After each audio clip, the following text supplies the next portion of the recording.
참여하신 우리 귀한 성도님들을 주님의 이름으로 축복합니다. 우리 마음 가운데 있는 크고 작은 문제들, 그 염려와 근심과 걱정들이 늘 하나님이 주시는 평안 안에서 다스려지고, 정말 주님이 우리 가운데 주시고자 하시는 참된 기쁨을 이 예배 속에서 또 말씀 속에서 회복할 수 있는 은혜가 있었으면 좋겠습니다. 예배 전에 우리가 함께 찬양을 드리면서 그 찬양의 가사가 또 이렇게 마음에 남는데, 은혜가 더하여지면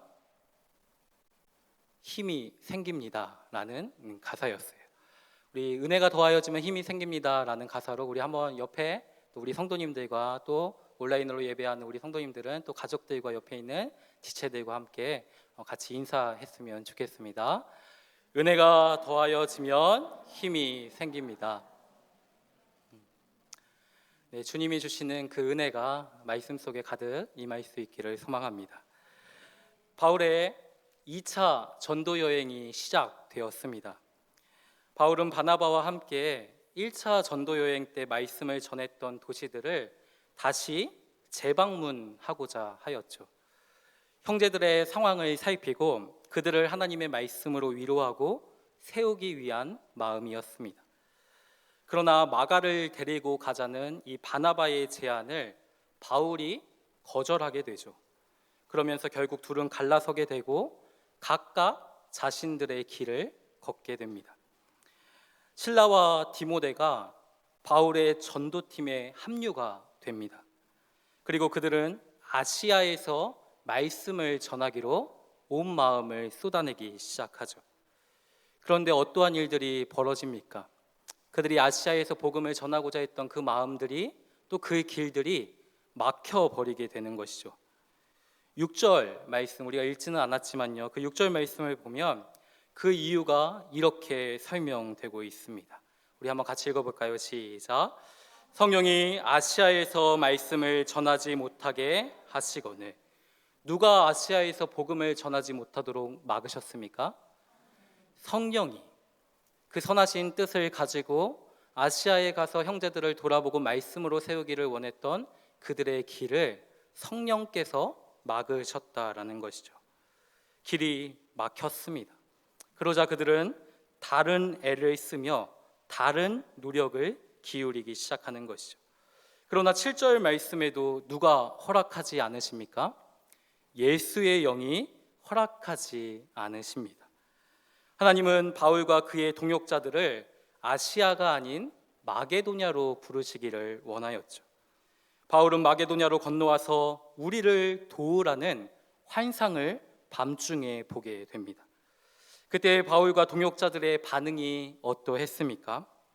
모든 계획과 소견, 또 힘을 기울였던 모든 것을 다 하나님 앞에 내려놓게 되는 것이죠. 그리고 아시아가 아닌 마게도냐로 떠나기를 힘을 쏟습니다. 10절 말씀을 보시면 하나님이 마게도냐 사람들에게 복음을 전하라고 우리를 부르신 줄을 무엇하였다라고 기록하고 있습니까? 인정하였다라고 기록하고 있죠. 하나님의 부르심에 모두가 확신을 가지고 모두가 그 뜻에 동의하며 순종하였다라는 것입니다.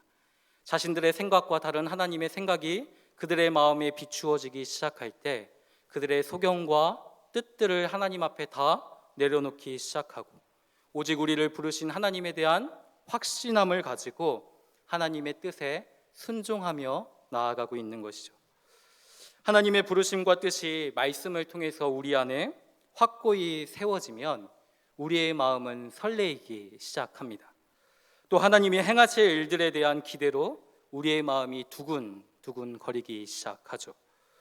이제 매주 화요일마다 우리 교육자님들과 함께 그동안 성남제일교회가 걸어왔던 사역을 하나씩 정리하여 나눔을 갖는 시간을 갖고 있습니다. 지나온 사역들을 돌아보며 또 앞으로 성남제일교회가 나아가야 할 방향들을 하나님 앞에서 구하고 찾기 위한 일들이었죠. 2주간 마토와 또 온가족 예배에 대한 사역들을 목사님들께서 준비하여서 나누어 주셨습니다. 마토를 통해 문화와 지역을 세우고 또 온가족 예배를 통해 공동체와 또 성도를 세워가는 귀한 사역들을 저는 간접적으로나마 보고 들을 수 있었습니다. 물론 준비하는 그 과정 속에 얼마나 고됨 또 얼마나 큰 힘듦이 있으셨겠습니까? 그러나 그 남겨진 사진과 영상에 담긴 그 성도님들의 모습 속에서 두근거림과 설레이는 모습을 발견할 수 있었다라는 것이죠. 그 하나님의 부르심과 뜻에 마음을 합하여 모두가 협력하고 순종하는 그 모습들을 통해서 당시 그 하나님께서 행하실 일들에 대한 그 기대와 설렘을 저도 함께 조금이나마 느낄 수 있었습니다. 바울과 전도팀도 그런 떨림과 설렘을 가지고 마게도냐로 행했을 것입니다. 자기들의 뜻이 아닌 성령의 인도하심을 따라 하나님께서 행하실 일들에 대한 기대와 소망의 부푼 마음을 가지고 마게도냐로 떠났을 것입니다. 그들은 마게도냐 지방의 첫 성이요 또 로마의 식민지인 어디에 도착을 합니까? 빌립보라는 도시에 도착을 하게 되죠. 하나님은 이곳에서 루디아의 마음의 문을 열어주셨습니다. 그리고 그 여인으로 하여금 예수님을 믿도록 은혜를 베풀어 주시죠. 루디아와 그의 집이 다 세례를 받게 되었습니다. 루디아는 바울과 그 전도팀들이 머물 수 있는 장소까지 그들에게 제공하고 있습니다. 성령의 인도하심을 따라 순종했던 그 마게도냐 사역 가운데 하나님의 귀한 열매가 맺혀지고 있는 것이죠.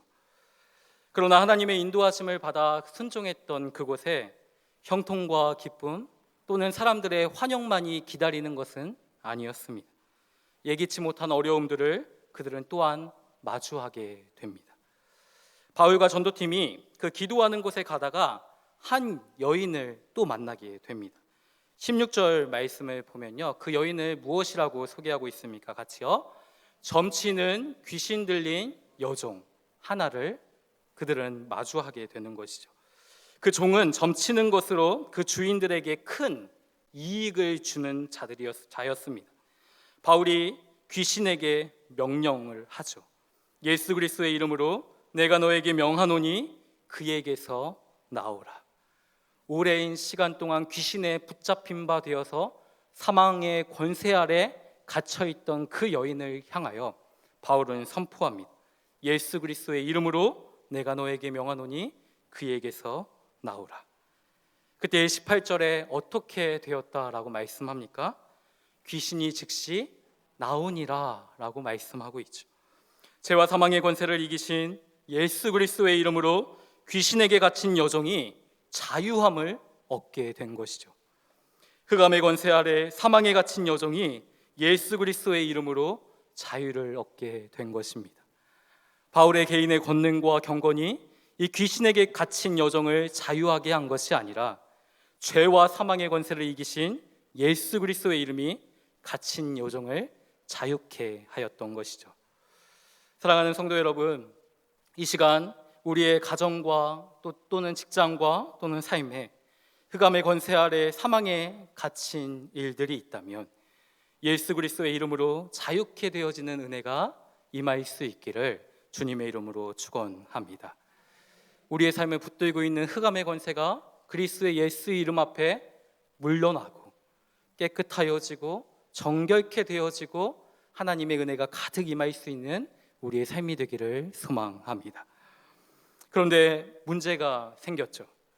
여종에게서 귀신이 나오자 수익이 끊긴 자들이 생겼습니다. 그들이 누구입니까? 여종으로 인해 큰 이익을 누렸던 주인들이죠. 예수 그리스도 안에서 여종이 자유케 되자 19절 말씀을 보시면요, 주인들은 자기들의 수익의 소망이 끊어지기 시작합니다.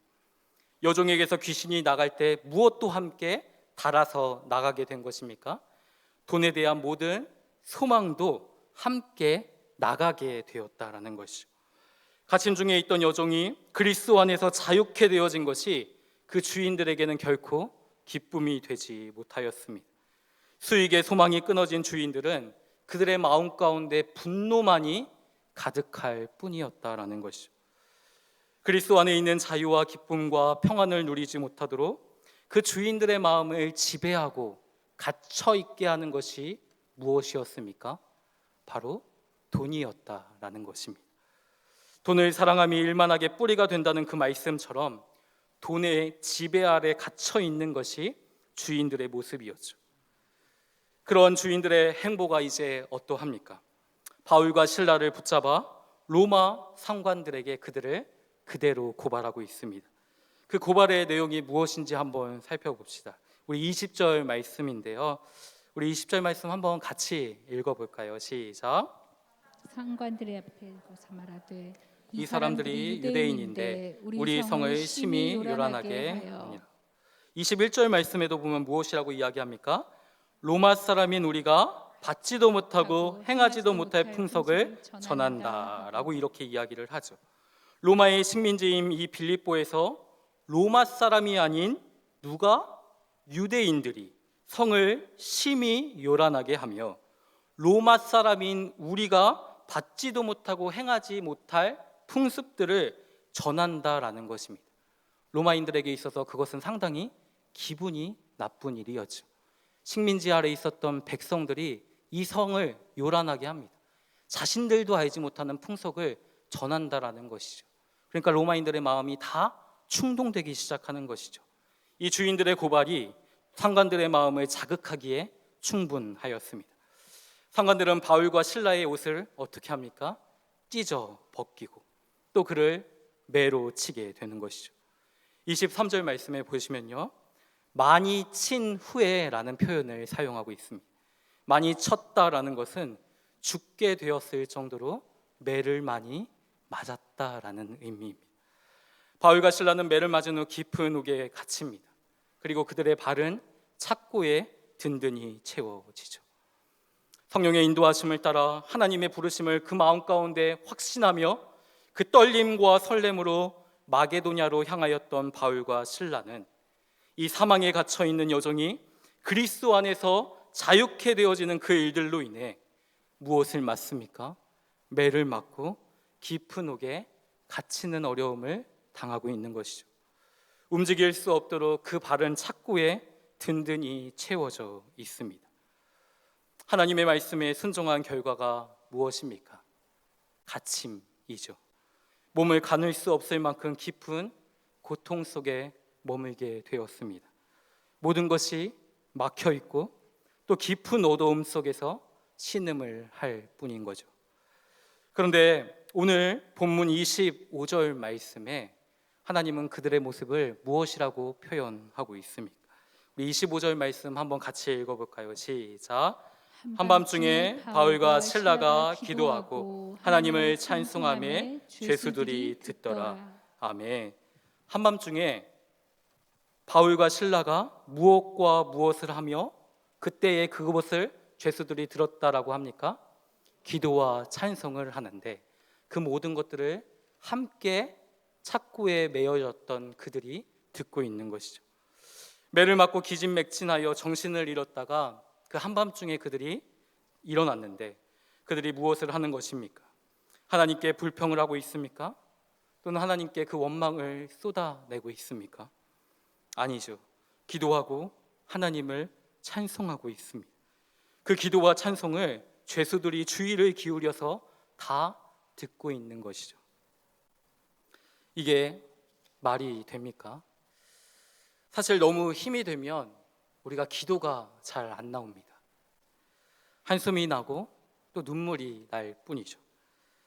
답답한 마음에 그럼에도 하나님의 은혜를 구하고자 이 기도의 자리를 찾고 기도의 자리 가운데 서지만 우리 마음 가운데 드는 그 답답한 마음을 도무지 이길 수는 없습니다.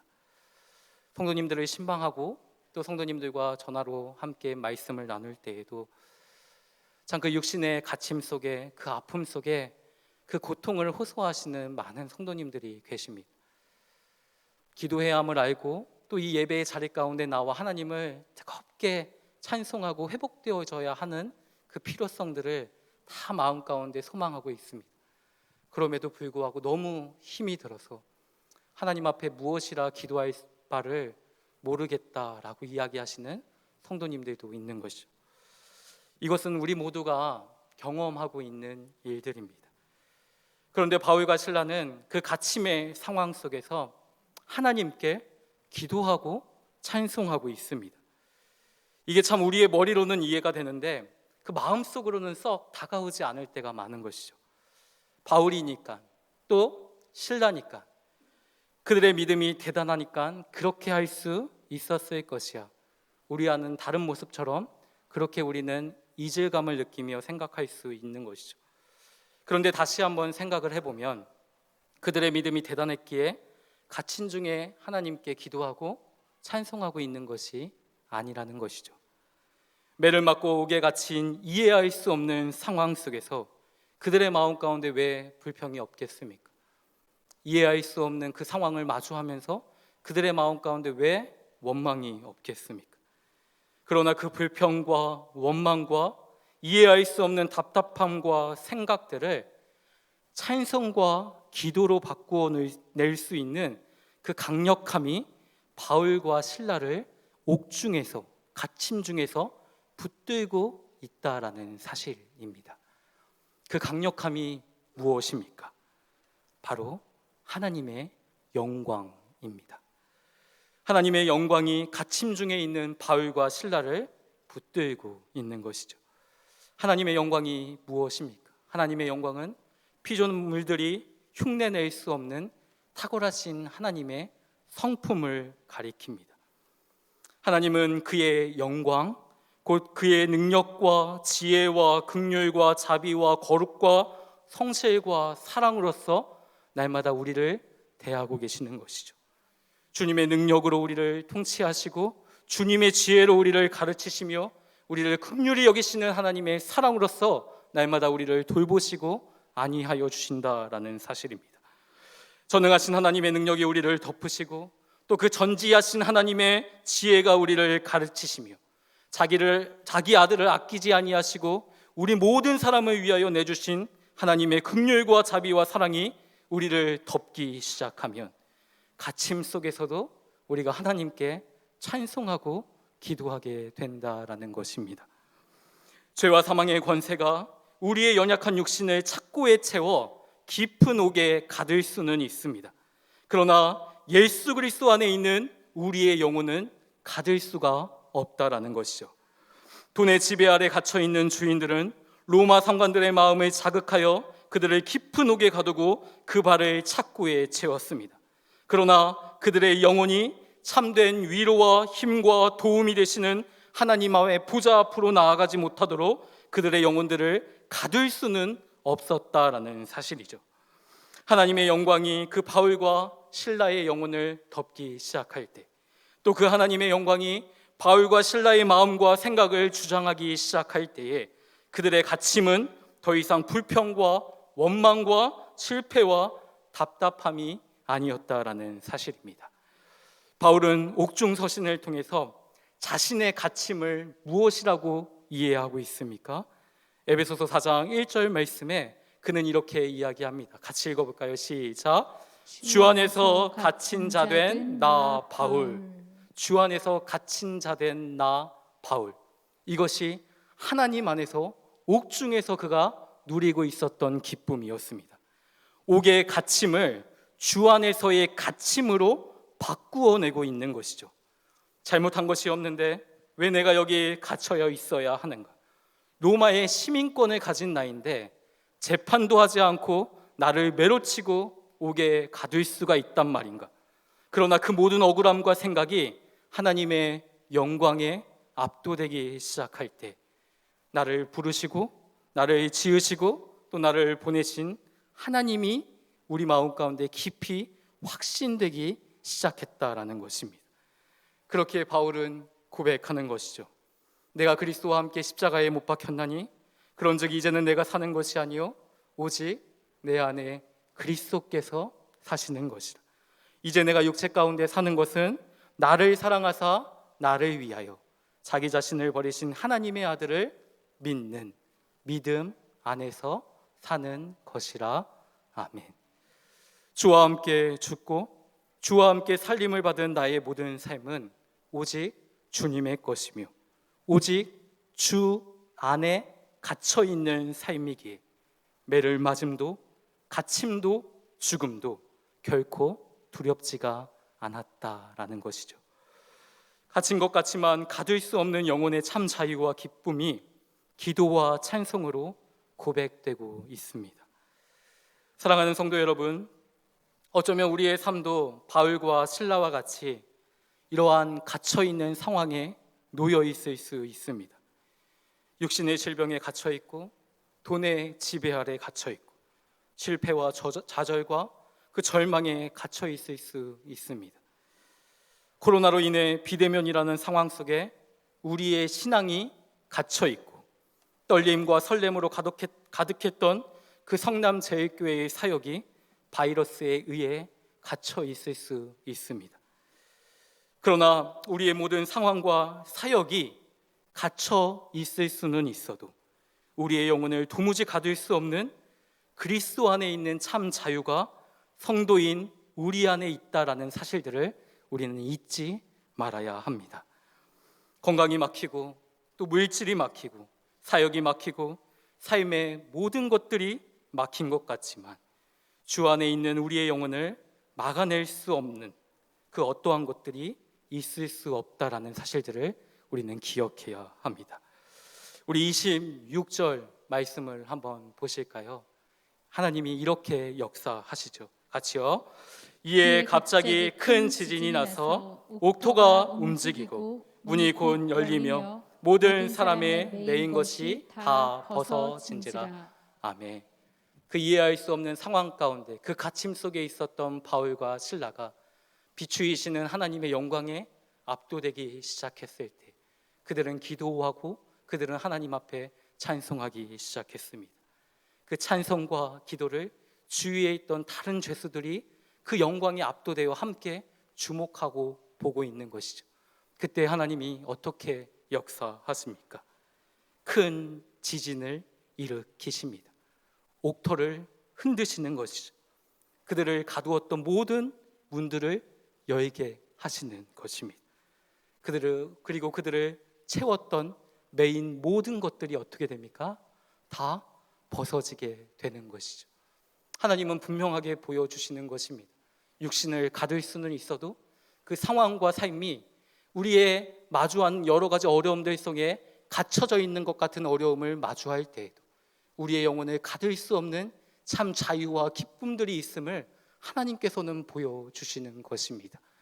갇혀있던 상황을 내가 열게 하겠다. 막아서 있는 모든 것들을 내가 평지가 되게 하겠다. 이것이 우리를 향한 하나님의 일하심과 구원하심임을 우리는 기억해야 합니다. 하나님은 그의 영광을 날마다 우리의 영혼 속에 비추어 주십니다. 그리고 그 영광에 대한 우리의 반응을 기대하시는 것이죠. 주님의 영광이 우리의 영혼 가운데 비추어지기 시작하면 피조물인 우리의 반응은 어떠함으로 나타납니까? 예배로 나타나게 된다라는 것이죠. 주님의 그 능력과 주님의 그 지혜와 주님의 그 긍휼과 주님의 자비와 그 변치 아니하는 성실하심과 그분의 사랑이 우리 마음을 지배하기 시작하면 우리는 그 영광 속에 하나님을 찬송하고 기도하게 됩니다. 갇힘 속에서 우리가 회복해야 할 것이 바로 이 예배입니다. 찬송과 기도를 우리는 게을리 하지 말아야 합니다. 코로나로 인해서 모든 것들이 갇혀져 있고 모든 것들이 제한된 상황 가운데 놓여 있을지라도 우리를 붙들 수 없는, 가둘 수 없는 찬송과 기도를 가지고 우리는 하나님의 보좌 앞으로 나아가야 합니다. 성도만이 누릴 수 있는 참된 기쁨, 성도만이 누릴 수 있는 참된 영광을 하나님 앞에서 즐거워하며 주님 앞에 영광을 올려드려야 한다라는 것이죠. 저희 아버지가 목회를 하고 계십니다. 제가 8살 때 부천에서 목회를 시작하셨으니까 이제 30년 가까이 이제 개척교회를 하고 계시는 것이죠. 어머님은 신앙의 대수가 깊은데 아버님은 신앙의 대수가 1회입니다. 맨 땅에 헤딩처럼 서울에 올라와서 몸부림치면서 그렇게 교회를 시작하였습니다. 아버지의 목회를 바라보면서 너무 마음이 아팠습니다. 아버님의 목회가 평탄하게 흘러갔으면 좋겠는데 참 갇혀지는 상황이 너무 많은 것입니다.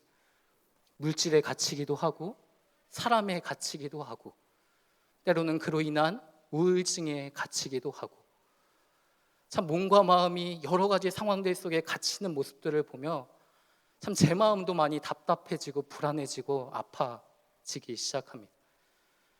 그런데 제가 지금까지 보면서 저 아버지와 또 어머니의 그 목회의 모습들을 참 존경할 수 있는 이유가 한 가지 있습니다.